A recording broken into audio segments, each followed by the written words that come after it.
Assalamualaikum warahmatullahi wabarakatuh. Di video kali ini, Ibu akan membahas tentang faktor pendorong interaksi sosial. Ini merupakan materi lanjutan dari video yang sebelumnya, yang membahas tentang pengertian, ciri, dan syarat interaksi sosial.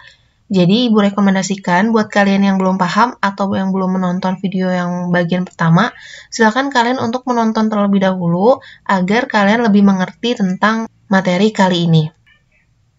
Sebelum Ibu membahas tentang faktor pendorong, Ibu mau mengingatkan lagi nih, bahwa interaksi sosial ini merupakan suatu proses di mana terdapat hubungan timbal balik antara individu satu dengan individu yang lain, individu dengan kelompok, ataupun kelompok dengan kelompok.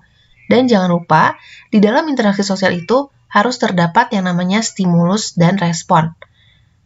Dalam melakukan proses interaksi sosial, tentu saja terdapat faktor yang mendorong seseorang itu melakukan interaksi. Nah, kira-kira apa ya faktor pendorong dalam interaksi sosial itu? Di sini, faktor pendorong interaksi sosial ada 6. Dimulai dari imitasi, identifikasi, sugesti, simpati, empati, dan motivasi. Nah, di sini Ibu akan membahas satu persatu dimulai dari yang faktor pendorong pertama, yaitu imitasi.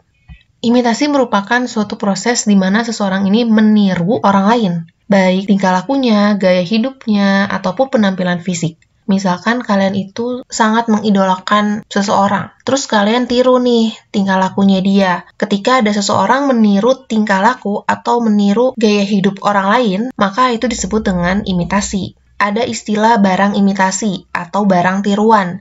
Jadi dalam imitasi ini kata kuncinya adalah meniru, tetapi hanya sebagian. Kenapa Ibu bilang sebagian? Karena imitasi ini hampir sama pengertiannya dengan identifikasi. Kalau imitasi tadi proses meniru tetapi hanya sebagian, nah kalau identifikasi ini kata kuncinya adalah identik. Identik itu artinya sama persis. Jadi di faktor pendorong yang kedua ini adalah adanya suatu upaya untuk menjadi sama dengan orang lain. Misalkan kalian ini suka banget nih sama boneka Barbie. Kalian sampai rela operasi plastik demi mirip sama boneka tadi.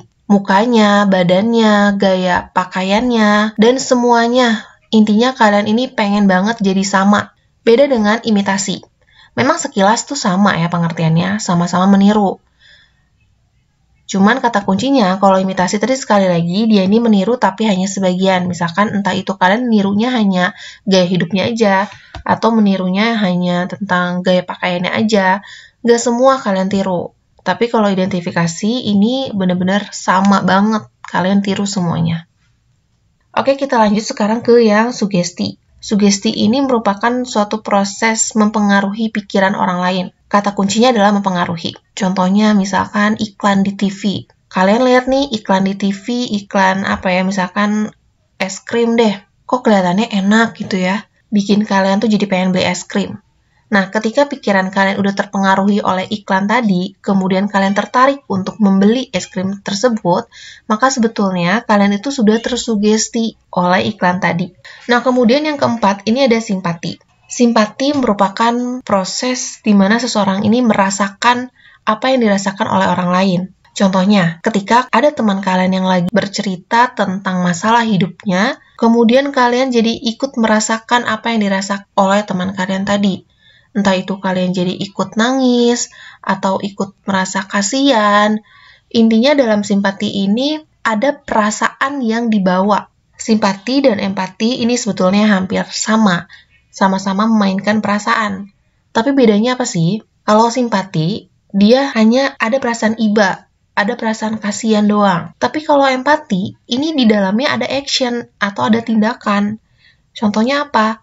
Ketika kalian melihat teman kalian yang sedang terkena musibah, kalian sedih, kemudian kalian ikut membantu dalam menyelesaikan masalah tadi. Nah, ikut membantu merupakan action atau merupakan tindakan dalam perwujudan rasa kasihan kalian. Atau misalkan kalian melihat orang yang sedang kelaparan, terus bukan cuma rasa kasihan doang yang kalian rasakan, tetapi kalian juga ikut memberikan bantuan misalkan makanan atau uang kepada orang yang kelaparan tadi. Nah, ini namanya empati. Oke, sekarang yang terakhir adalah motivasi. Nah, ini sering banget nih kita dengar kalimat motivasi. Nah, dorongan apa nih maksudnya? Dorongan agar seseorang itu bisa mencapai tujuan tertentu. Contohnya nih, misalkan kalian itu mempunyai teman yang selalu dapat nilai 100 kalau misalkan lagi ulangan harian. Terus kalian jadi kayak termotivasi nih, wah dia aja bisa dapat 100, kenapa saya nggak bisa? Kayak gitu. Jadi ada perasaan semangat dalam diri kalian. Nah, itu tadi merupakan 6 faktor pendorong dari interaksi sosial. Ketika akhirnya kalian ini berinteraksi dengan orang lain, akan menghasilkan suatu proses, di mana proses itu bisa mengarah ke yang positif, ataupun proses yang mengarah ke hal yang negatif. Di dalam interaksi sosial, proses interaksi sosial ini ada 2, yaitu proses asosiatif dan proses disosiatif. Kita bahas satu persatu dari yang proses asosiatifnya terlebih dahulu ya. Nah, proses asosiatif merupakan proses yang mengarah pada penyatuan, atau sifatnya ini positif. Jadi dalam kegiatan interaksinya itu akan mengarah pada hal-hal yang menuju kebaikan. Nah, beda nih sama yang disosiatif. Kalau tadi kan asosiatif itu mengarah pada kebaikan. Kalau disosiatif ini kebalikannya. Jadi dalam berinteraksi itu malah mengarah pada perpecahan. Berarti disosiatif ini sifatnya negatif. Nah, di dalam proses asosiatif dan disosiatif ini terbagi lagi ke dalam beberapa bentuk interaksi. Nah, interaksi sosial yang mengarah pada penyatuan atau yang mengarah pada asosiatif ada 4, yaitu kerjasama, akomodasi, akulturasi, dan asimilasi. Kita bahas dari yang pertama, kerjasama. Kerjasama ini merupakan upaya untuk mencapai tujuan bersama. Misalkan apa? Misalkan kerjasama dalam gotong royong, kerjasama dalam mengerjakan tugas, atau kerjasama dalam membuat kegiatan di sekolah atau kegiatan di rumah. Yang pada dasarnya kerjasama ini tentu saja mengarah pada hal yang positif, karena di dalamnya sama-sama ingin mencapai tujuan bersama. Kemudian yang kedua, itu ada akomodasi. Apa sih itu akomodasi? Akomodasi ini merupakan proses dalam menyelesaikan masalah atau proses yang dilakukan untuk menyelesaikan konflik. Kalian pernah nggak menemukan suatu kondisi di mana kondisi tersebut terjadi pertentangan atau terjadi konflik? Entah itu kalian yang berkonflik dengan teman kalian atau teman kalian yang sedang berkonflik dengan temannya yang lain. Ketika kalian berusaha untuk menyelesaikan konflik tadi atau menyelesaikan masalah tadi, itulah yang disebut dengan akomodasi. Cara yang dilakukan kalian untuk menyelesaikan masalah itu bermacam-macam. Bisa dengan cara yang memaksa, atau dengan cara berdiskusi untuk menyelesaikan masalah, atau meminta bantuan dari pihak ketiga, dan masih banyak lagi. Tentu saja akomodasi ini mengarah pada proses penyatuan, karena sifatnya positif, yaitu untuk menyelesaikan masalah. Kemudian yang ketiga, yaitu ada akulturasi. Nah, akulturasi ini merupakan proses penyatuan antara dua kebudayaan yang berbeda. Perlu kita garis bawahi, di sini ada tidak menghilangkan kebudayaan asli. Artinya, ada suatu kebudayaan baru yang merupakan hasil pencampuran dari dua kebudayaan yang berbeda. Contohnya apa? Kalian pernah melihat bentuk candi, entah itu Candi Borobudur atau Candi Prambanan, di mana sebetulnya candi-candi ini tuh merupakan proses pencampuran antara kebudayaan Indonesia dan kebudayaan India, tetapi tidak menghilangkan kebudayaan asli Indonesianya. Jika kita melihat struktur dari Candi Borobudur atau Candi Prambanan atau candi-candi yang lain, rata-rata mereka ini memiliki struktur yang berundak-undak. Nah, ini merupakan hasil kebudayaan Indonesia di zaman megalitikum dan dicampur dengan kebudayaan India, yaitu Hindu-Buddha. Mereka menggabungkan dua kebudayaan tadi, menghasilkan budaya baru, tetapi tidak menghilangkan kebudayaan lamanya, yaitu tidak menghilangkan kebudayaan asli Indonesianya. Kemudian yang keempat, itu ada asimilasi. Asimilasi dengan akulturasi ini hampir sama maksudnya. Bedanya apa? Kalau akulturasi tadi kan tidak menghilangkan kebudayaan asli kan. Nah, kalau asimilasi, dia ini peleburan dua atau lebih kebudayaan sehingga menjadi satu kebudayaan yang tunggal. Artinya dalam proses asimilasi ini, kebudayaan lama itu hilang, digantikan dengan kebudayaan yang benar-benar baru. Contohnya apa? Munculnya musik dangdut yang merupakan hasil perpaduan antara musik tradisional dengan musik India. Ada juga interaksi yang mengarah kepada perpecahan atau disebut tadi disosiatif. Di dalam disosiatif ini ada 3 bentuk. Bentuk yang pertama itu adalah persaingan, kemudian yang kedua adalah pertentangan, dan yang ketiga itu adalah kontravensi. Kita bahas dari yang ke-1 dulu ya. Persaingan. Persaingan ini merupakan suatu proses yang dilakukan individu untuk mencapai tujuan yang sifatnya itu terbatas.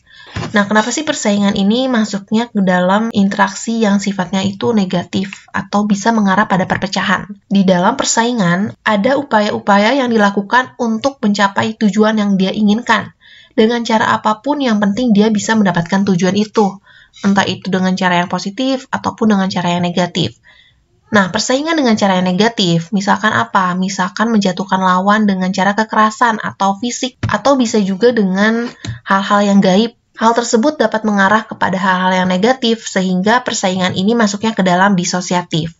Yang kedua adalah pertentangan. Pertentangan ini merupakan hasil dari persaingan. Persaingan yang terlalu dalam bisa mengakibatkan terjadinya konflik. Misalkan kalian tidak terima dengan kekalahan, akhirnya kalian jadi konflik atau jadi marah-marah dengan teman kalian. Konflik yang terjadi mengakibatkan perpecahan. Tentu saja pertentangan ini akhirnya masuk ke dalam disosiatif. Kemudian yang ketiga adalah kontravensi. Kontravensi mungkin asing bagi kita dengar ya.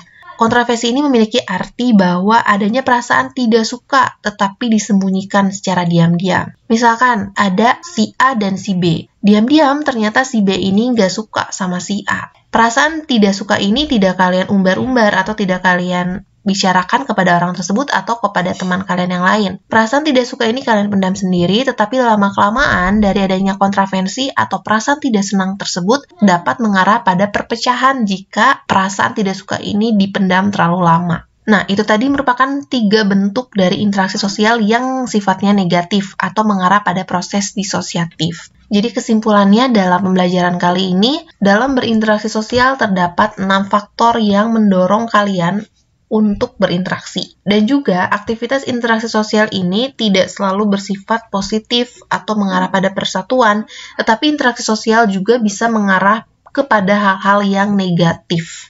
Nah, jadi itu saja yang bisa Ibu sampaikan pada video pembelajaran kali ini. Mudah-mudahan kalian bisa lebih mengerti tentang materi interaksi sosial. Terima kasih atas perhatian kalian. Wassalamualaikum warahmatullahi wabarakatuh.